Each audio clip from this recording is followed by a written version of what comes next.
Taksim square کا مجسمہ آزادی بہار کے پھولوں کی خوشبو میں بسا ہوا تھا۔ صبح کا وقت تھا اور مجسمے کے گرد دائرے میں اگی گھاس پر سرخ سفید زرد ٹیولپس کھلے تھے۔ فضا میں وہ تازہ پکے پھلوں کی رسیلی مہک تھی۔ وہ دونوں اس ٹھنڈی میٹھی ہوا میں ساتھ ساتھ چلتی استقلال اسٹریٹ کی طرف بڑھ رہی تھیں۔ دونوں نے سیاہ کوٹ پہن رکھے تھے اور بازو میں بازو ڈال رکھا تھا۔ وہ اتنی دفعہ استقلال اسٹریٹ آ چکی تھی کہ بہت سی دکانیں تو انہیں حفظ ہو چکی تھیں۔ اس کے باوجود وہ آج تک اس طویل ترین گلی کے اختتام تک نہیں پہنچ سکی تھیں۔ ان کے تمام دوست اور ڈورم فیلوز کل ہی اپنے ٹورز پر نکل چکے تھے۔ انہوں نے آج سارا دن استقلال اسٹریٹ میں شاپنگ کر کے کل صبح بس سے کپاڈوکیا جانا تھا۔ آج وہ خوب بھاؤ تاؤ کر کے شاپنگ کرنے کا پروگرام بنا کر آئی تھی، کیونکہ ویسے بھی پاکستانی سیاحوں کے لیے ترک فوراً نرخ کم کر دیتے تھے۔ 7 دن 7 شہر، کتنا مزہ آئے گا نا؟ ڈی جے نے چشم تصور سے خوبصورت ترکی کو دیکھتے آنکھیں بند کر کے کھولی۔ مزہ تو چھوٹا لفظ ہے ڈی جے، مجھے تو خود پہ رشک آنے لگا ہے۔ کیا زندگی اتنی حسین بھی ہو سکتی ہے؟ وہ دونوں استقلال اسٹریٹ میں داخل ہو گئی تھیں۔ وہاں ہمیشہ کی طرح رش تھا۔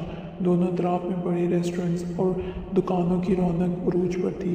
ترکی کا نقشہ ہمارے پاس ہے، ہم روز ایک شہر جائیں گے، ایک رات ادھر قیام کریں گے اور پھر وہاں سے قریبی شہر کی بس پکڑ کر آگے چلے جائیں گے۔ یوں 7 دنوں میں ہمارے 7 شہر ہو جائیں گے اور کپادوکیا میں ہاٹ ایئر بیلون کی فلائٹ بھی لیں گے۔ کتنا مزہ آئے گا حیا، جب ہم بیلون کی ٹوکری میں بیٹھے اوپر فضا میں تیر رہے ہوں گے اور پورا ترکی ہمارے قدموں تلے ہوگا۔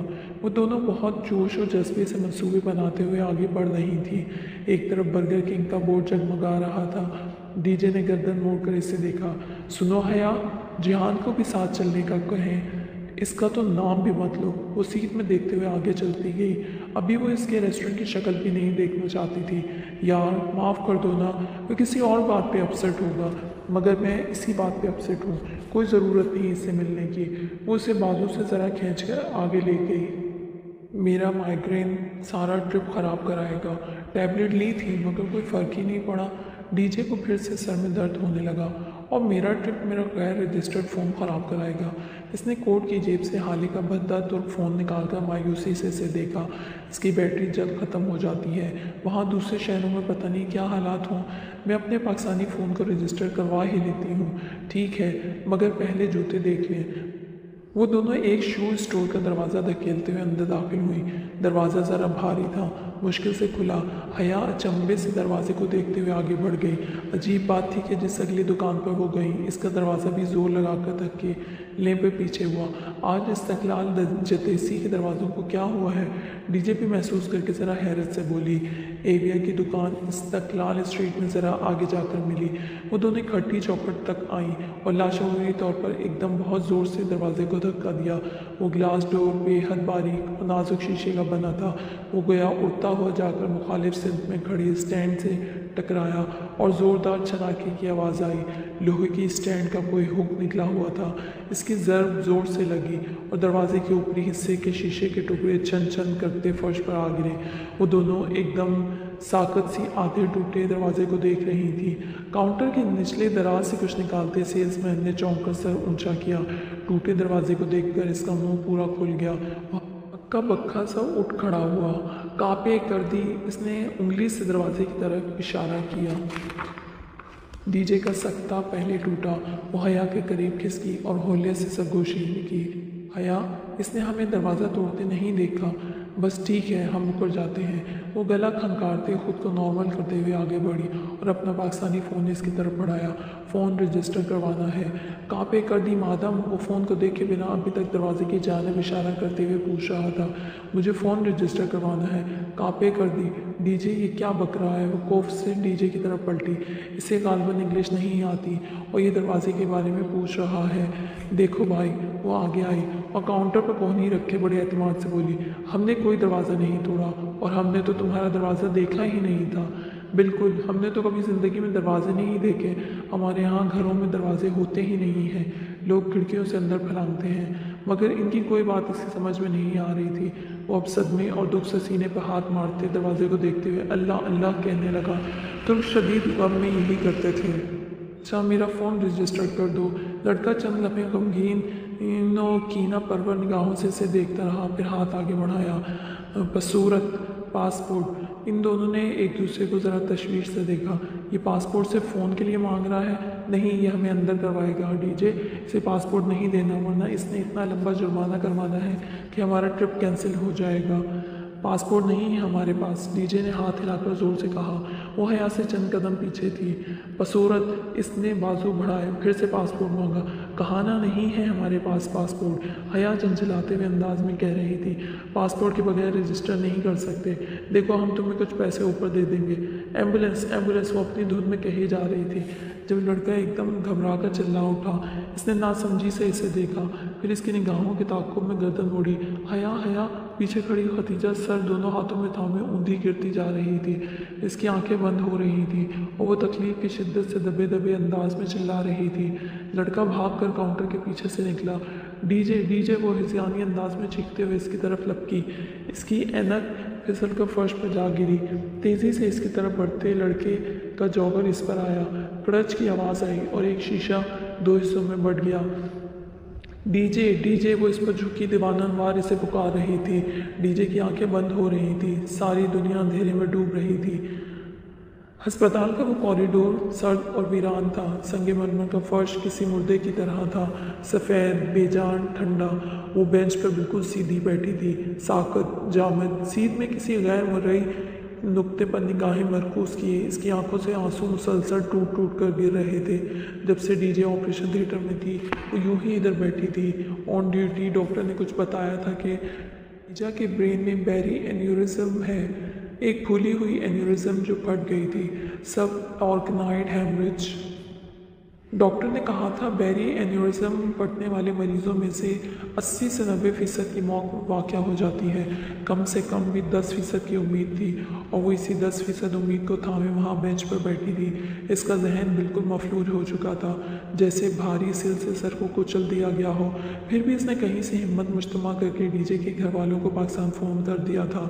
اس کے باپ اور بھائیوں کی پریشانی، ماں کے آنسو، وہ کچھ نہیں سمجھ پا رہی تھی۔ اس کے ابو ترکی آنے کی کوشش کر رہے ہیں، اور اس کا بھائی جو فرانس میں مقیم تھا وہ بھی رات تک پہنچ جائے گا۔ بس اس کی سمجھ میں یہی بات آئی تھی۔ بار بار کوئی نہ کوئی اسے فون کرتا، اور وہ ہر بات کے جواب میں بھیگی آواز سے اتنا ہی کہہ پاتی، مجھے نہیں پتا، ڈاکٹر باہر نہیں آئے۔ اب وہ یوں ہی نڈھال سی بینچ پر بیٹھی تھی، آنسو لڑیوں کی صورت اس کی آنکھوں سے گر رہے تھے۔ 10% کی امید۔ اس نے گود میں رکھے موبائل کو دیکھا، پھر اٹھا کر کپکپاتے ہاتھوں سے پیغام لکھنے لگی۔ میں ٹاکسم فرسٹ ایڈ ہاسپٹل میں ہوں، ڈی جے کو برین ہیمریج ہوا ہے، تم فوراً آ جاؤ، اور جہان کو بھیج دیا۔ ان کے درمیان اگر کوئی تلخی تھی بھی تو اسے یاد نہیں تھی، اگر یاد تھی تو صرف اور صرف ختیجہ۔ اذان کا وقت ہوا تو اٹھی اور وضو کر کے واپس ادھر آئی۔ کوٹ اس نے وہیں بینچ پر چھوڑ دیا تھا، اور اب نیلی قمیض کی آستینیں گیلے بازوؤں پر نیچے کر رہی تھی۔ چہرہ، ہاتھ اور ماتھے سے بال بھی ویسے ہی گیلے تھے۔ کیا زندگی اتنی جلدی گزر جاتی ہے؟ اس سے بھی جلدی گزر جاتی ہے۔ چند روز قبل کی 2 لڑکیوں کی گفتگو اسے یاد آئی تھی۔ وہ سلام پھیر کر تشدد کی حالت میں بیٹھی تھی۔ اس کا چہرہ مکمل طور پر بھیگا ہوا تھا، اور یہ وضو کا پانی نہیں تھا۔ وہ دونوں ہتھیلیاں ملائے انہیں ڈبڈبائی آنکھوں سے دیکھ رہی تھی۔ میرے اللہ، وہ آواز رو رہی تھی۔ آپ کو پتہ ہے، ڈی جے میری بیسٹ فرینڈ ہے، میری سب سے اچھی دوست، ارم، زارا، ان سب سے اچھی دوست۔ آپ اسے ہم سے مت چھینیں۔ اس کے ماں باپ، وہ بوڑھے ہیں، وہ مر جائیں گے۔ آپ ہمیں ایسے مت آزمائیں۔ آپ ہمیں ڈی جے واپس کر دیں۔ میری 10% کی امید کو ہارنے مت دیں۔ وہ ہتھیلیوں پہ چہرہ جھکائے ہولے ہولے لرز رہی تھی۔ شیفون کا نیلا دوپٹہ سر سے پھسل کر گردن کی پشت تک جا گرا تھا۔ میں بہت اکیلی ہوں، میرے پاس ابھی کوئی نہیں ہے سوائے آپ کے۔ میرے پاس بجانے کے لیے کوئی گھنٹی نہیں ہے، کھٹکھٹانے کے لیے کوئی دروازہ نہیں ہے، ہلانے کے لیے کوئی زنجیر نہیں ہے۔ میری پہلی امید بھی آپ ہیں، آخری بھی آپ ہیں۔ اگر آپ نے میری مدد نہ کی تو کوئی میری مدد نہیں کر سکے گا۔ اگر آپ نے چھین لیا تو کوئی دے نہیں سکے گا، اور اگر آپ دے دیں تو کوئی روک نہیں سکے گا۔ آپ ہمیں ڈی جے کی زندگی واپس لوٹا دیں، آپ ڈی جے کو ٹھیک کر دیں۔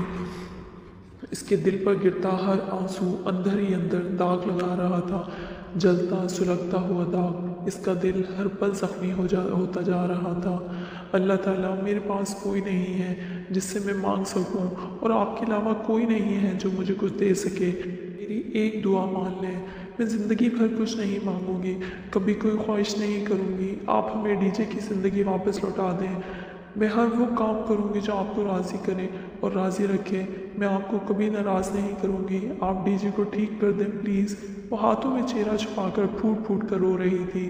وہ زندگی میں کبھی اتنی اکیلی نہیں ہوئی تھی جتنی آج تھی۔ وہ کبھی اتنی بے بس، اتنی لاچار بھی نہیں رہی تھی جتنی اس وقت تھی۔ کتنے گھنٹے گزرے، کتنی گھڑیاں بیتیں، اسے کچھ یاد نہیں تھا۔ بس اندھیرا چھا رہا تھا جب اس نے جہان کو تیز تیز قدموں سے چلتے اپنی طرف آتے دیکھا۔ وہ کھڑی بھی نہیں ہوئی، بس بینچ پر بیٹھی گردن اٹھائے خالی خالی نظروں سے اسے دیکھی گئی۔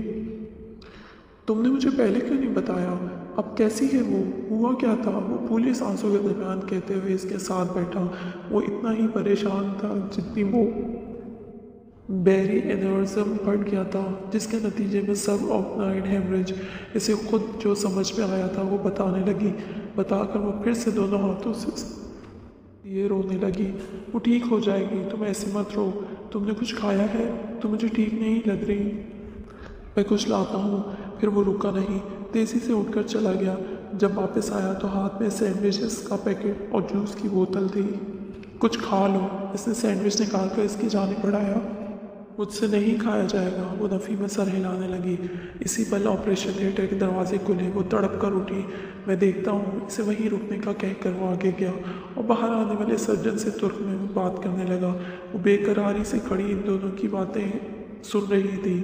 اوکے اوکے، سر ہلا کر بات ختم کر کے وہ واپس اس کی طرف آیا۔ کیا کہہ رہا تھا ڈاکٹر؟ کیسی ہے لیجیے؟ وہ آرام سے ہے، ابھی سے شفٹ کر دیں گے، مگر تم ٹھیک نہیں ہو، ادھر بیٹھو۔ اسے واپس بینچ پر بٹھا کر اس نے سینڈوچ اس کی طرف بڑھایا۔ یہ کہا، وہ جی ہاں، وہ ٹھیک ہے، میری دعا قبول ہو گئی۔ اس نے نڈھال سے انداز میں سر دیوار سے ٹکا دیا۔ کچھ کھا لو حیا۔ اس کے اصرار پر اس نے بمشکل آدھا سینڈوچ کھایا اور تھوڑا سا جوس پیا، پھر بوتل پرے ہٹا دی۔ جہان، میری دعا رد نہیں ہوئی، میں نے اتنی دعا کی تھی، یہ کیسے ہو سکتا ہے کوئی اتنی دعا کرے اور وہ پوری نہ ہو؟ وہ کھوئے انداز میں دور خلاؤں میں دیکھتے ہوئے کہہ رہی تھی، حیا تھوڑا سا اور کھا لو ورنہ تمہاری طبیعت بگڑ جائے گی۔ نہیں، تمہیں پتہ ہے میں نے کبھی اتنے دل سے دعا نہیں مانگی جتنی آج مانگی تھی۔ پھر کیسے ہوتا کہ وہ پوری نہ ہوتی؟ اس کی آنکھوں سے پھر سے آنسو بہنے لگے۔ وہ خاموشی سے اسے دیکھے گیا۔ اب وہ مزید کچھ نہیں کھائے گی، اسے اندازہ ہو چکا تھا۔ وہ اب سامنے دیوار کو دیکھتے ہوئے بہتے آنسوؤں کے درمیان کہہ رہی تھی، تمہیں پتہ ہے انسان کو کوئی چیز نہیں ہرا سکتی جب تک وہ خود ہار نہ مان لے، اور میں نے آج امید نہیں ہاری تھی جہان، مگر بعض دفعہ قسمت ہرا دیا کرتی ہے۔ وہ بہت دھیرے سے بولا تو وہ چونکی۔ جہان اسے ہی دیکھ رہا تھا۔ ایک دم اس کا دل ڈوب کر ابھرا۔ جہان، حیا، ڈی جے کی ڈیتھ ہو گئی ہے۔ کوریڈور کا سناٹا یکدم سے ٹوٹا۔ پیچھے کہیں کسی اسٹریچر کے پہیوں کے چلنے کی آوازیں آئی تھیں۔ وہ بنا پلک جھپکے جہان کو دیکھ رہی تھی۔ ہاتھ میں پکڑی ٹوٹی اینک پر اس کی گرفت سخت ہو گئی تھی۔ پسینے میں بھیگی ہتھیلی سے اینک کے شیشے دھن جاتی جا رہی تھی، ٹھنڈی گیلی دھن۔ میری فرینڈز مجھے ڈی جے کہتی ہیں، لیکن چونکہ آپ میری فرینڈ نہیں ہیں اس لیے مجھے ختیجہ ہی کہیں۔ شام کی دھندلی سی چادر نے پورے استنبول کو اپنی لپیٹ میں لے رکھا تھا۔ دوپہر میں خوب بارش ہوئی تھی اور آسمان اتنا کھل کر برسا تھا کہ لگتا تھا ساری دنیا بہہ جائے گی، سب ڈوب جائے گا۔ وہ تب سے اسی طرح پپو کے لاؤنج کے صوفے پہ پاؤں اوپر کر کے بیٹھی، گھٹنوں پہ سر رکھے روئے جا رہی تھی۔ ایویں ہی سامان گم ہو جائے گا، ہم نے ہینڈ کیری میں اتنا بوجھ نہیں اٹھانا۔ اس کی آنکھوں کے سامنے ڈی جے کا آخری چہرہ جیسے سخت ہو گیا تھا۔ وہ منظر یوں ہر جگہ چھایا تھا کہ کچھ اور نظر ہی نہیں آ رہا تھا۔ بے جان چہرہ جیسے سارا خون نچڑ گیا ہو، بند آنکھیں، اسٹریچر پر ڈالا بے حس و حرکت وجود۔ وہ اس منظر میں مقید ہو گئی تھی۔ ایویں ہی برف نہ پڑے، خود تو برف باری دیکھ دیکھ کر اکتا چکے ہیں، ہمیں تو دیکھنے دیں۔ اسی رات ڈی جے کا بھائی پہنچ گیا تھا اور 2 دن تک کلیئرنس مل گئی تھی۔ آج دوپہر وہ اس کی میت لے کر پاکستان روانہ ہو گئے تھے، تب اسے جہان اور پھپھو اپنے ساتھ لے آئے تھے۔ وہ اس وقت سے یوں ہی بیٹھی تھی، نہ کھاتی تھی نہ کوئی بات کرتی تھی، بس روئے جا رہی تھی۔ اس کا غم بہت بڑا تھا۔ سامنے والے کمرے میں بڑے ہینڈسم سے لڑکے رہتے ہیں، میں نے انہیں کمرے میں جاتے دیکھا ہے۔ سارے دن میں اگر اس نے کوئی بات کی بھی تو یہی تھی کہ مجھے پاکستان جانا ہے، میری سیٹ بک کروا دے، میں نے ادھر نہیں رہنا۔ کچن میں جہان اور پھپھو کھڑے یہی بات کر رہے تھے، ان کی دبی دبی آوازیں اس تک پہنچ رہی تھی مگر وہ نہیں سن رہی تھی۔ اس کی دلچسپی ہر شے سے ختم ہو گئی تھی۔ مگر میں کیسے جا سکتا ہوں اس کے ساتھ، اور وہ اکیلی کیسے جا سکتی ہے؟ اسے کل سے بخار ہے۔ حالت دیکھی ہے تم نے اس کی؟ میں اسے اکیلا بھیجوں تو اپنے بھائی کو کیا منہ دکھاؤں گی؟ مگر ممی، آپ کو ابا کا پتہ ہے نا، انہیں علم ہوا تو یہ بتائیں گے کہ تم انقرہ تک گئے ہو۔ مگر ممی، میرا جانا ضروری تو جہان سکندر، جو میں نے کہا وہ تم نے سن لیا۔ تم کل صبح کی فلائٹ سے حیا کے ساتھ جا رہے ہو۔ وہ اسی طرح گھٹنوں میں سر دیے رو رہی تھی۔ ارد گرد کیا ہو رہا ہے اسے نہیں پتہ تھا۔ اس کا دل ایسے بری طرح ٹوٹا تھا کہ ہر شے سے دلچسپی ختم ہو چکی تھی۔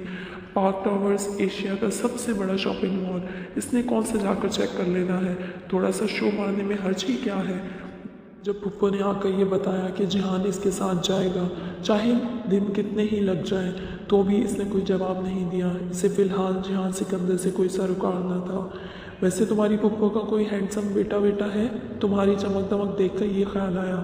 ہر چیز جیسے سلو موشن میں ہو رہی تھی، آوازیں بند ہو گئی تھیں، صرف حرکات دکھائی دے رہی تھی۔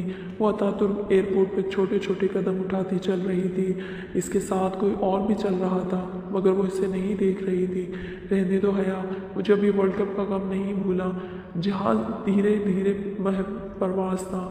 کھڑکی کے پار مرمرہ کے سمندر پہ بادل تیرتے دکھائی دے رہے تھے، نرم روئی کے گالوں کی طرح سرمئی بادل۔ ان میں اتنا پانی لدا تھا جتنا اس کی آنکھوں میں تھا، شاید اس کے آنسو زیادہ تھے۔ اتنے ہینڈسم لڑکوں کی بہن بننے پر کم از کم میں تیار نہیں۔ یہ بھائی چارہ تمہیں ہی مبارک ہو۔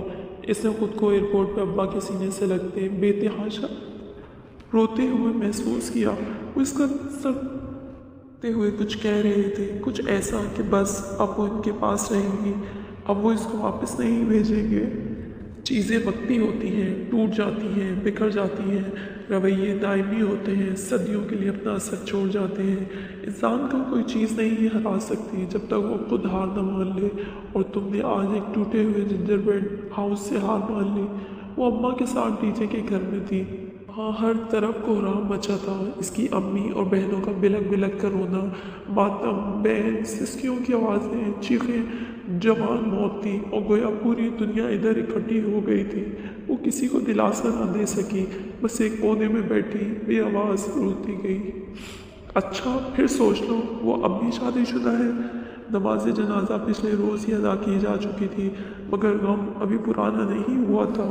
ختیجہ کی بہن اس سے اس کے بارے میں پوچھتی تھی مگر وہ کسی کو کچھ نہیں بتا پا رہی تھی۔ ساری باتیں ختم ہو گئی تھی، دنیا برف کا ڈھیر بن گئی تھی، مرمرہ کے سمندر پہ تیرتی برف کا ڈھیر۔ کیا زندگی اتنی جلدی گزر جاتی ہے؟ اس سے بھی جلدی گزر جاتی ہے، ہمیں پتہ بھی نہیں چلتا اور ہمارا وقت ختم ہو جاتا ہے۔ اختتام، دی اینڈ۔ سرخ صنوبر کے اونچے درختوں کے درمیان ہوا سرسراتی ہوئی گزر رہی تھی۔ وہاں ہر سو گھنا جنگل تھا، اونچے درختوں کے پتے سنہری دھوپ کو مٹی تک پہنچنے نہیں دیتے تھے۔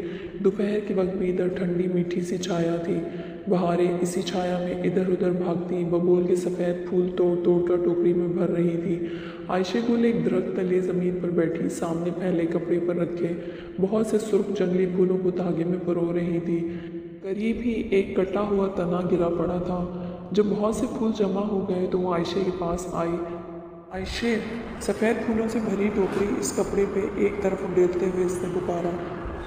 اس نے جواباً کہتے ہوئے ہاتھ سے سفید پھولوں کا ڈھیر نئے پھولوں سے ایک طرف سمیٹ دیا۔ سفیر تم سے لڑ کیوں رہا تھا؟ وہ خالی ٹوکری رکھ کر اس کے سامنے آلتی پالتی مار کے یوں بیٹھ گئی کہ اب دونوں کے درمیان پھولوں والا کپڑا بچھا تھا۔ لڑ نہیں رہا تھا، اپنی بات سمجھانے کی کوشش کر رہا تھا۔ مگر وہ اونچا اونچا کیوں بول رہا تھا؟ بہاریں دونوں ہتھیلیوں پہ چہرہ گرائے الجھی سی پوچھ رہی تھی۔ گردن جھکا کر سوئی پھول میں ڈالتی عائشہ نے مسکرا کر سر جھٹکا۔ جب انسان دوسرے کی بات نہیں سمجھنا چاہتا تو وہ یوں ہی اونچا اونچا بولتا ہے۔ تمہیں پتہ ہے نا، اس کے پیرنٹس نے اس کی شادی اس کے پاکستانی کزن سے طے کر دی ہے اور وہ اس سے شادی نہیں کرنا چاہتا۔ کیوں نہیں کرنا چاہتا؟ اس کی مرضی نہیں ہوگی۔ اس نے سوئی کو پھول کی دوسری طرف سے نکال کر کھینچا۔